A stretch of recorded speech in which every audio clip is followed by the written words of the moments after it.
श्रोता प्रेमियों, मैं रामसागर शास्त्री आप लोगों के समक्ष रखने जा रहा हूं एक प्रसंग, कीचक वध। देखिए, पांडवों ने अपने वनवास के 12 वर्ष पूर्ण कर लिए। 1 वर्ष का अज्ञातवास शेष रह गया। आज उन्होंने व्यास जी का ध्यान किया। व्यास जी प्रकट हो गए। धर्मराज ने उनसे हाथ जोड़कर निवेदन किया कि 12वां वर्ष पूर्ति पर है, 13वां सन्मुख आया है, 13वां सन्मुख आया है। अब गुप्तवास के लिए हमें प्रभु क्या निश्चय ठहराया है। भगवान, अब हम 13वां वर्ष कहाँ व्यतीत करें? एक तो हम लोग स्वयं अज्ञान हैं, दूसरे साथ में स्त्री भी है, इसलिए आप ही कोई मुझे रास्ता बताएं। व्यास देव कहने लगे, तजो सोच नर ना हो, अब विराट नप के यहाँ कर डालो निर्वाह। व्यास जी ने कहा, राजन, चिंता करने की जरूरत नहीं है, 13वां वर्ष राजा विराट के यहाँ जाकर व्यतीत कर डालो। राजन, यह समय राजसीपन का नहीं है, दीनता, छलबल और चतुराई से समय गुजारना पड़ेगा। जो सारी सृष्टि की देखभाल करने वाले हैं वही भगवान तुम्हारी भी देखभाल करेंगे। इतना कहकर व्यास जी वहां से चले गए। धर्मराज ने अपने चारों भाइयों से कहा, भाइयों, राजसीपन को भुलाकर अब गुलामी की जंजीर पहननी होगी। जी हाँ हुजूर, करना पड़ेगा, सर झुकाना होगा, सेवक बनकर मालिक की सेवा करनी पड़ेगी। कि समी वृक्ष पर अस्त्र सब टांग दिया मुर्दार, आन बांध कर मंत्र से गमने पांडु कुमार। आज समी के वृक्ष पर अपने हथियार टांग दिए, मंत्र की आन बांध कर 5 पांडव राजा विराट के दरबार की तरफ प्रस्थान करते हैं। कि जमाना देख ले आकर, जमाना इसको कहते हैं, बनिए से बिगड़ती है, बनाना इसको कहते हैं। तबाही इस तरह ही आती है, शाहों पर अमीरों पर, तबाही के जमाने में निभाना इसको कहते हैं। बलि नर है न नरपति है, बलि तो भाग्य है केवल, गिराना इसको कहते हैं, उठाना इसको कहते हैं। आज राजा विराट का सुंदर दरबार लगा हुआ था। सारे मंत्रीगण और सरदार वहां बैठे हुए थे कि सजा हुआ था शांतिमय वह विराट दरबार। बैठे थे राजा सहित सचिव सूर सरदार। दरबार में कहीं शास्त्रार्थ हो रहा था, कहीं पर गायन की लय छिड़ी हुई थी। तब तक ब्राह्मण का वेश बनाए हुए धर्मराज युधिष्ठिर का प्रवेश होता है। उन्होंने कहा, महाराज की जय हो। आज ब्राह्मण वेश देखकर सारा दरबार उठकर खड़ा हो गया। कि पूछा नृप ने, हे देव कहो, किस कारण कष्ट उठाया है, किस तपो भूमि से चरणधार कुटिया का मान बढ़ाया है। राजा विराट ने कहा, आइए दुजबर, राज दरबार में आपका स्वागत है। आप किस आश्रम से आए हैं, बताएं, मैं आपकी क्या सेवा कर सकता हूं। धर्मराज ने कहा, राजन, यह बात यथार्थ सत्य है कि संसार में सुर, नर और मुनियों को स्वार्थ ही भटकाता है। कि श्री व्यास देव का रखा हुआ राजन है कंक नाम मेरा, जो राजस्थान किसी दिन था, वह इंद्रप्रस्थ है धाम मेरा। व्यास जी के द्वारा रखा हुआ मेरा नाम कंक है, इंद्रप्रस्थ से आया हूं, धर्मराज युधिष्ठिर का पुरोहित हूं। उनका वनवास हो जाने के कारण मैं मारा मारा घूम रहा हूं। अब मेरी गुजर बसर कैसे हो सकती है, अतः आपके पास कुछ आशा लेकर आया हूं। कि राजा बोला, सौभाग्यनाथ, दास भी तुम्हारा अनुचर है, रहिए भगवान शांति के साथ, यह धर्मराज का ही घर है। राजा ने कहा, कोई बात नहीं विप्रदेव, आप मेरे घर पर रहें, इससे धर्मराज का ही घर समझो। इस प्रकार धर्मराज वहां ठहर जाते हैं। तब तक रसोईया का वेश बनाए हुए विशाल काय पवन पुत्र भीम ने दरबार में प्रवेश किया कि क्षण ही भर पीछे वहां पहुंचे पवन कुमार, वहां कार निहार कर सहम उठा दरबार। भीम का विशाल शरीर देखकर सारा दरबार भयभीत हो गया। सभी को ऐसा लग रहा था कि यह वीर झगड़ा करने के लिए आया है। आज हिम्मत जुटाकर राजा विराट ने प्रश्न किया कि पूछा नृपति विराट ने, हो भाई तुम कौन, नाम ग्राम कुछ तो कहो, खड़े हुए क्यों मौन। हे भाई आप कौन हैं, आपका क्या नाम है, कहां से आए हैं, आपका क्या काम है।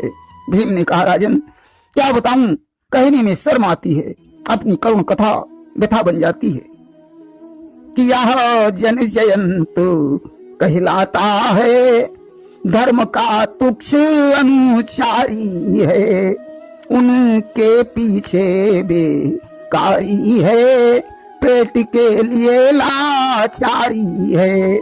मेरा नाम जयंत है, मैं धर्मराज युधिष्ठिर का रसोइया हूँ। धर्म का वनवास हो गया, मैं मारा मारा घूम रहा हूँ। अगर आपके यहाँ इस सेवक को कुछ काम मिल जाए तो आपकी महान कृपा हो जाए। नृप बोले जब धर्म की है तुमको पहचान, तो मेरे भी बंधुवर हो तुम अंग समान। राजा ने कहा भीम से कि जब धर्म की तुम्हें पहचान है तो तुम मेरे यहाँ आराम से रह सकते हो। आज तो भीम रसोईया बनकर वहां ठहर जाते हैं। तब तक बृहन्नला बने हुए अर्जुन का प्रवेश होता है। राजा विराट ने पूछा भाई आप कौन हैं। कि परिचय पूरा पार्थ ने कहा, स्वामी मैं एक गवैया हूँ, गंधर्वी राग जानता हूँ, सुरतालों का परखैया हूँ। अर्जुन ने कहा राजन मैं बृहन्नला हूँ, गंधर्वी राग का मुझे अच्छा ज्ञान है, सुरतालों की पहचान है, मैं धर्मराज युधिष्ठिर के दरबार का याचक हूँ। उनके ऊपर विपत्ति आने पर मैं भी मारा मारा घूम रहा हूँ। नृप बोले सब प्रबंध होगा भैया जीविका तुम्हारी को, जाओ रागिनी सिखा दो कुछ प्यारी उत्तरा दुलारी को। राजा ने कहा कोई बात नहीं, या धर्मराज का ही घर समझो, आज से तुम मेरी पुत्री उत्तरा को नृत्य और संगीत सिखाओगे। अर्जुन आज बृहन्नला बनकर वहां ठहर जाते हैं। तब तक ग्वाले का वेश बनाए हुए सहदेव ने प्रवेश किया। राजा ने उनसे पूछा आप कौन हैं। सहदेव ने कहा महाराज मैं धर्मराज युधिष्ठिर का ग्वाला हूँ, मेरा नाम सैन्य गुप्त है, आपकी सेवा चाहता हूँ। राजा ने सहदेव को भी ठहरा लिया। तब तक अश्वपाल का वेश बनाए हुए नकुल ने दरबार में प्रवेश किया। राजा के पूछने पर उन्होंने कहा मुझे अश्वपाल कहते हैं, पहले धर्मराज के दरबार में रहता था, मुझे घोड़ों की अच्छी पहचान है। राजा ने नकुल को भी ठहरा लिया। इस तरीके से पांचों पांडव वहां ठहर जाते हैं।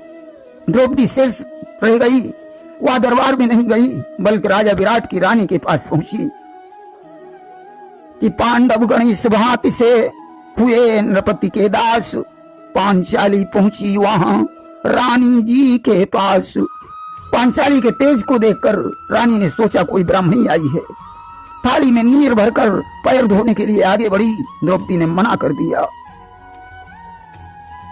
कि माता मेरा स्वागत न करो, दासी हूं कोई आज्ञा दो।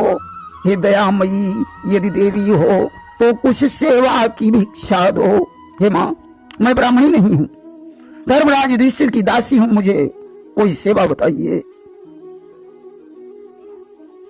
कि मैं धर्मराज की दासी हूं, था खाल सजाना काम मेरा, शुभ इंद्रप्रस्थ है धाम मेरा, समझो शैरेंद्री नाम मेरा। मैं धर्मराज के यहाँ भोजन की थाल सजाने का काम करती थी। उनका वनवास हो गया, इसलिए ये पापी पेट मुझे आपके पास लाया है। रानी ने कहा कोई बात नहीं बेटी, तुम यहाँ प्रेम पूर्वक रह सकती हो। द्रौपदी ने कहा मां बात को छुपाना ठीक नहीं है, इसलिए मैं आपको पहले से ही बताए देती हूँ। मैं प्रत्यक्ष में तो अकेली हूँ, परंतु पंचदेव मेरी रक्षा करते हैं। जो व्यक्ति मुझे गलत नजर से देखता है वो पंचदेवों के हाथों मारा जाता है। कि मैं जाहिर यहाँ अकेली हूँ, पर पंचदेव रखवाले हैं, जिन लोगों ने क्षण के क्षण में अगणित योद्धा बध डाले हैं। यहाँ रजवाड़ा है, अनेकों प्रकार के लोग हैं। मैं आपके कुल पर चर्चा नहीं कर रही हूं कि मैया जी मैंने इस कुल पर चर्चा ये नहीं उठाई है। राजा जी पिता बराबर हैं, उत्तर कुमार प्रिय भाई है। आप मेरी माँ के समान हैं, राजा जी पिता के तुल्य हैं। उत्तरा मेरी छोटी बहन है, उत्तर कुमार भाई है। परंतु कर्मचारियों को अलर्ट करना पड़ेगा कि हाँ कह दो कर्मचारियों से यदि मुझ पर नजर उठाएंगे तो पता न चलने पाएगा, बिन मारे मारे जाएंगे। उन्हें बता दो कि शैलेंद्री पर आंख उठाना मौत को दावत देना है। रानी ने कहा कोई बात नहीं बेटी, मेरे होते हुए ऐसा अनर्थ नहीं हो सकता है। कि रानी बोली लाडली ईश्वर राखे लाज, मेरे जीते जी कभी होगा नहीं अकाज। धीरे धीरे विराट की बड़ी पुत्री का विवाह हुआ और विवाह का उत्सव महीनों तक चला। उस महोत्सव में बड़े बड़े पहलवान भी आए हुए थे। एक पहलवान ने भरी सभा में ऐलान कर दिया, राजन आपकी सभा में कोई बलवान पहलवान हो तो उसकी कुश्ती मेरे साथ करवा दीजिए, अन्यथा विजय पत्र लिखकर दे दीजिए कि मेरी सभा में कोई वीर पहलवान नहीं है। कि हो अगर यहाँ बलधर कोई तो कुश्ती का अवसर दे दो, घर बैठे विश्व विजय ले लो या विजय पत्र लिख कर दे दो। राजा विराट ने सभी वीरों की तरफ देखा, परंतु सारे वीरों का जोश उस पहलवान का भयंकर वेश देखते ही उड़ गया। कि पहले तो वेश भयंकर ही उनकी भटभरी भुलाता था, फिर वीर प्रशंसा सुन सुनकर आप ही होश उड़ जाता था। राजा बार बार कह रहे थे इतने वीर बैठे हुए हैं, अरे कोई तो सामना करो, परंतु कोई तैयार नहीं हुआ। कि अब तो बढ़ा विराट को जोश और अफसोस, हाथ पटक कहने लगे है मेरा ही दोष। राजा विराट को अफसोस हुआ। उन्होंने कहा अरे कायरों, मैंने तुम्हारे खाने पीने में कोई कमी नहीं रखी, ये बड़े शर्म की बात है जो ललकार को सुनकर भी खामोश बैठे हुए हो। इससे तो अच्छा है चुल्लू भर पानी में डूब कर मर जाओ। अगर इस पहलवान से लड़कर मर जाते तो कम से कम इतना तो कहने को हो जाता कि अमुक वीर ने उसका सामना किया किंतु मारा गया। अरे मरना तो है ही, आज नहीं तो कल मरोगे, परंतु इस प्रकार मरो इस संसार में तुम्हारा नाम अमर हो जाए। कि लाख जोश देते रहे लाख दिया धिक्कार, किंतु न साहस कर सका एक सूर सरदार। राजा ने बार बार कहा, परंतु फिर भी किसी वीर पर पानी नहीं चढ़ा। कहा अंत में भूप ने है किस जगह जयंत, समाचार सुनकर उठा उसी समय बलवंत। राजा ने कहा जयंत कहाँ है? आज नाम को सुनकर भीम उठकर खड़े हो गए। महाराज आदेश, कहा इस पहलवान से टक्कर लो। भीम ने कहा जैसी आपकी आज्ञा। आज भीम पहलवान के पास पहुंचा। उसने कहा भैया बेकारी से बेगार अच्छी है, तुम भी यहाँ पर मेहमान हो और हम भी यहाँ पर मेहमान हैं। राजा की आज्ञा से आओ, हम और तुम मिलकर जनता का चित्त प्रसन्न करते हैं। सांप भी मर जाए और लाठी भी न टूटे, इसलिए जरा हिल मिल करके नाटक सिली लाठनी रहे।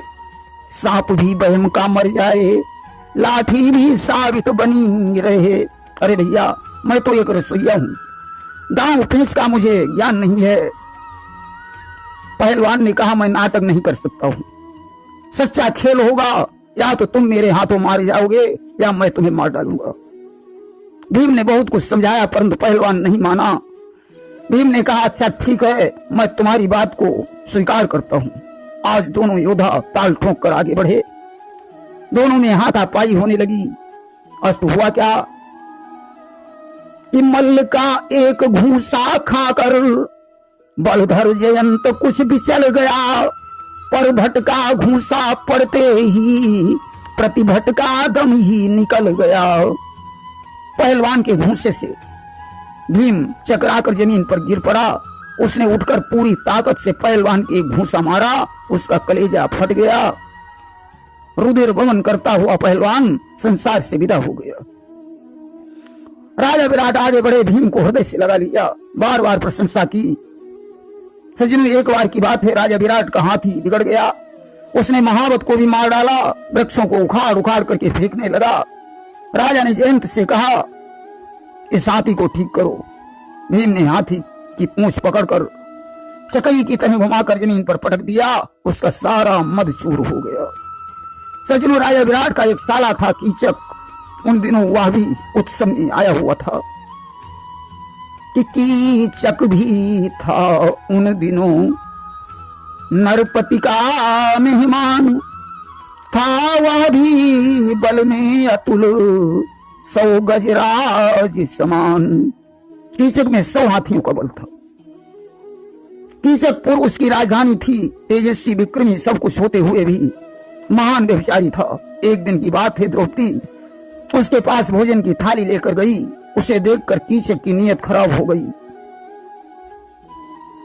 एक दिवस गई पांचाली जब उसके आगे थाली लेकर, तो थाली के बदले खल की रुचि पहुंची थाली बाली पर।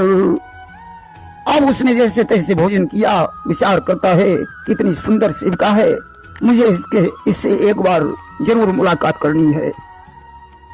कि रूप सुधा से शांत कर अपनी क्षुधा प्यास, डेरे को गमनित हुआ कीचक निपट उदास। रूप सुधा से अपनी भूख और प्यास को शांत करके अपने डेरे में चला गया। काफी देर तक विचार करने के बाद अपनी बहन के पास पहुंचा।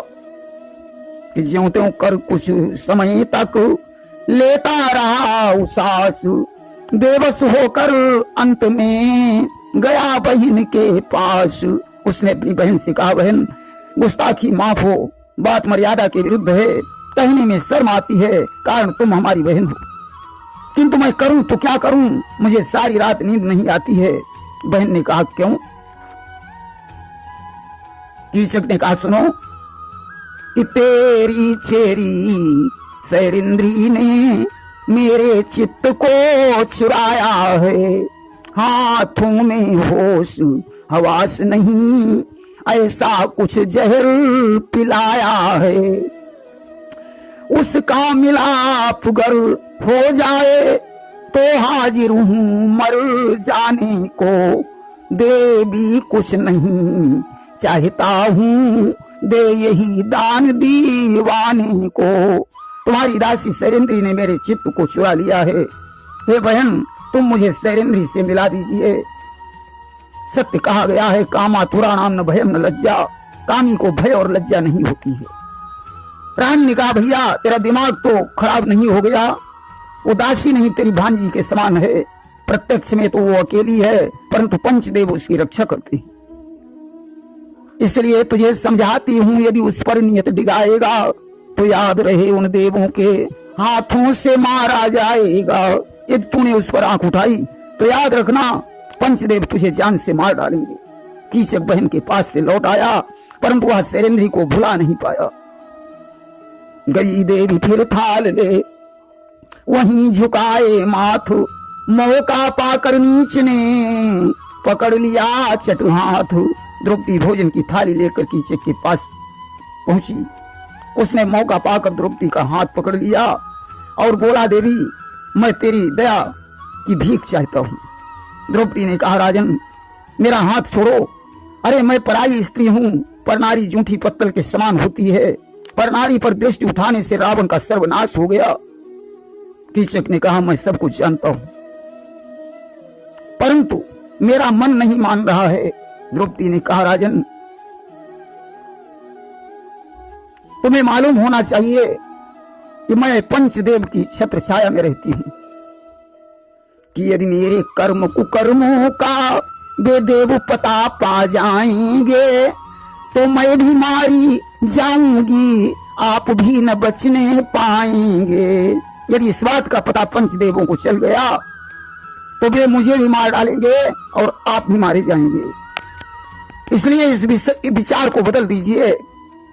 उसी समय कुछ राज्य की हुई समस्या पेश, कीचक को जाना पड़ा वापस अपने देश।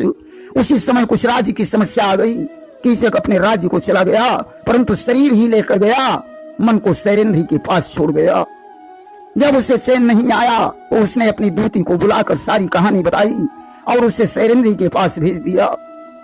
मौका पाकर दूती ने शैलेंद्र से कहा, बेटी, कौओं के बीच में कोयल का होना शोभा नहीं देता। तेरे शरीर की सुंदरता रानी के समान है, परंतु तू गैरों के टुकड़े खा रही है। शैलेंद्र ने कहा, चाची, मनुष्य बलवान नहीं होता, समय बलवान है। मैं पहले रानी ही थी, परंतु फिर भी हैरानी थी। आज मैं नौकरानी हूं, फिर भी हैरानी है। जब संपत्ति ठहर नहीं सकती है तो विपत्ति भी नहीं ठहरेगी। दूती ने कहा, बेटी, तदबीर जिसे करके दिखाती है उसी को तकदीर कहते हैं। अगर तू मेरी बात मान ले तो तेरी सारी विपत्ति पर पानी फिर जाए। कि मेरी माँ ने तो रानी बना दूं अभी तेरी विपदा को पानी, बना दूं अभी मेरी माँ ने तो रानी। कि तेरी शोभारती के मान को घटाती है, मगर अफसोस तू गैरों के टुकड़े खाती है। और चाहे तो जिंदगानी बढ़ा दूं अभी तेरी विपदा को पानी, बना दूं अभी मेरी माँ ने तो रानी।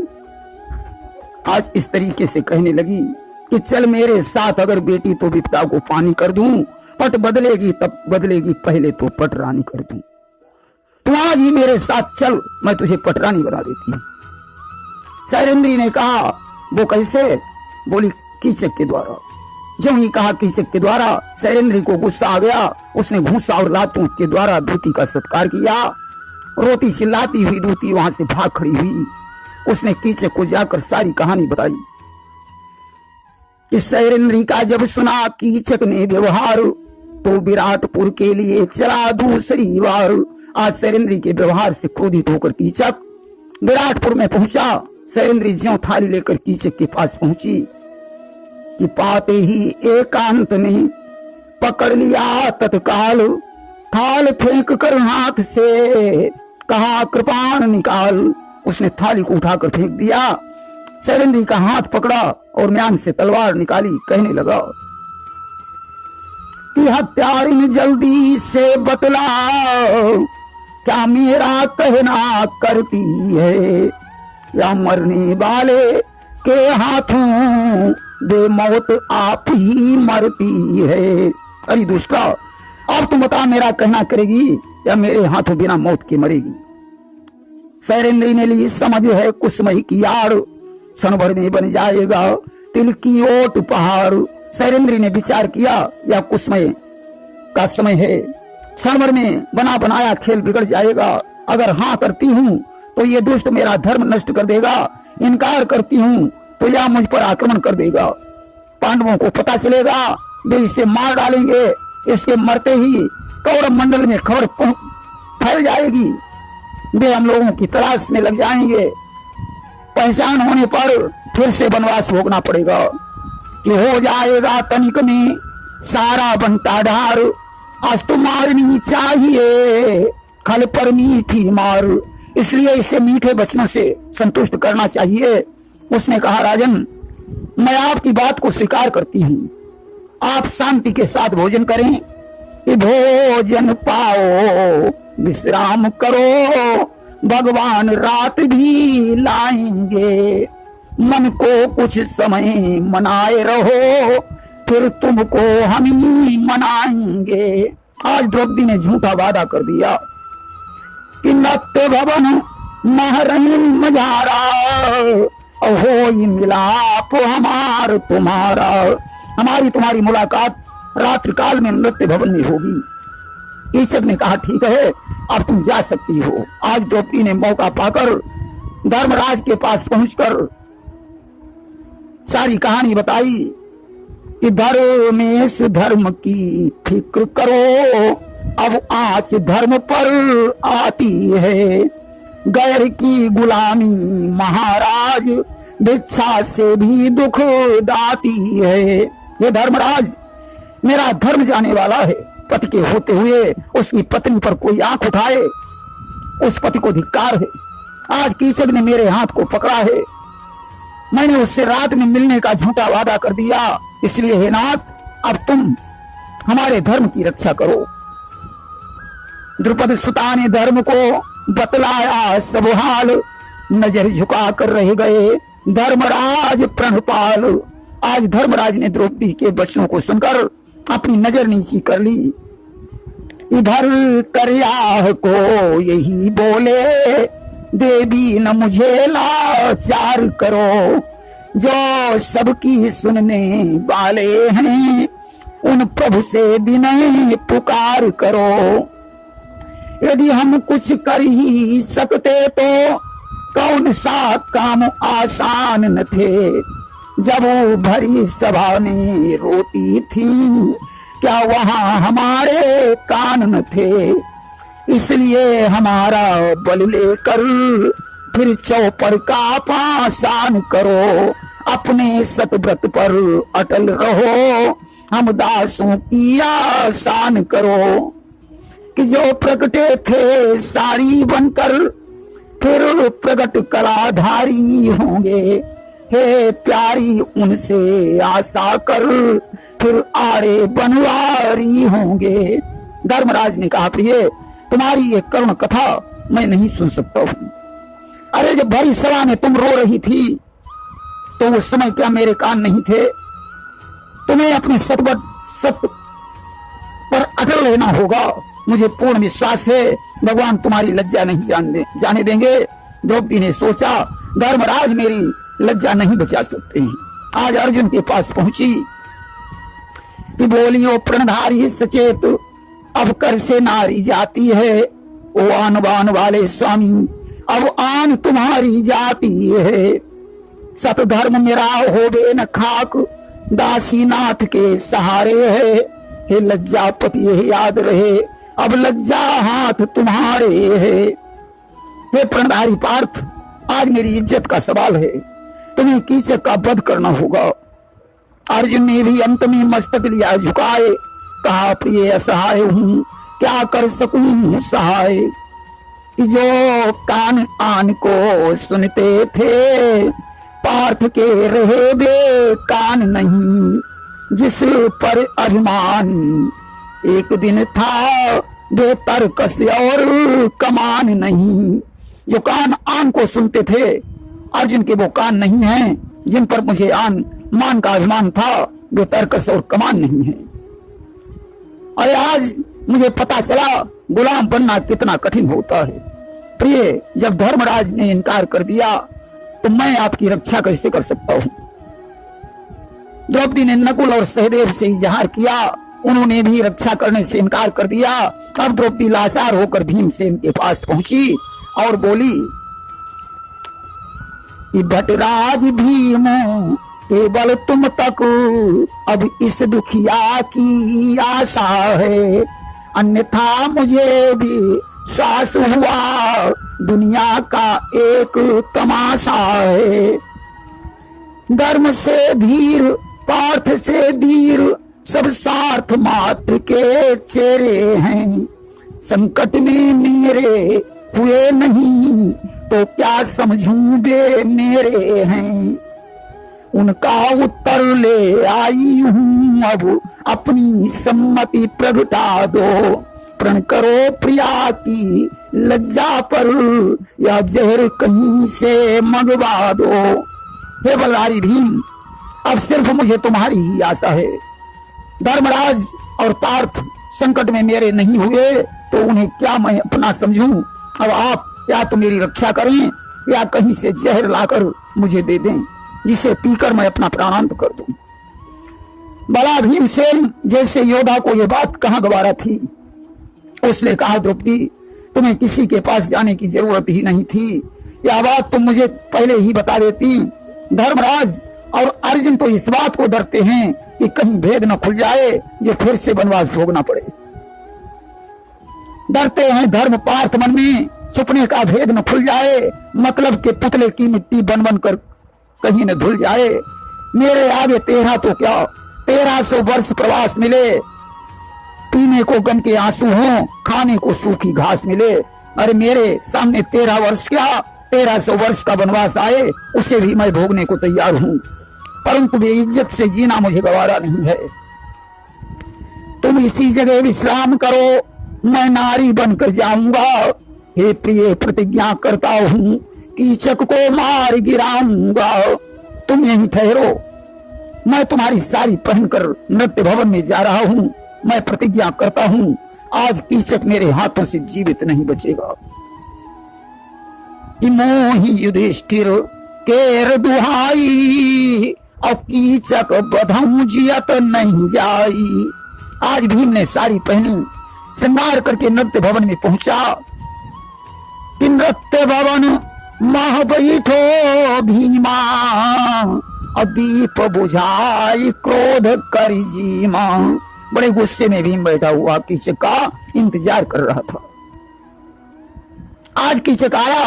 कीचक ने द्रौपदी समझकर भीम का पहुंचा पकड़ा। भीम ने कीचक का पहुंचा पकड़ लिया। अब तो कीचक की समझ में आने लगा कि यह शैलेंद्री नहीं है, कोई और है। भीम ने कहा कीचक, मैं धर्मराज की प्रतिज्ञा कर चुका हूं, तुझे आज जिंदा नहीं छोड़ूंगा।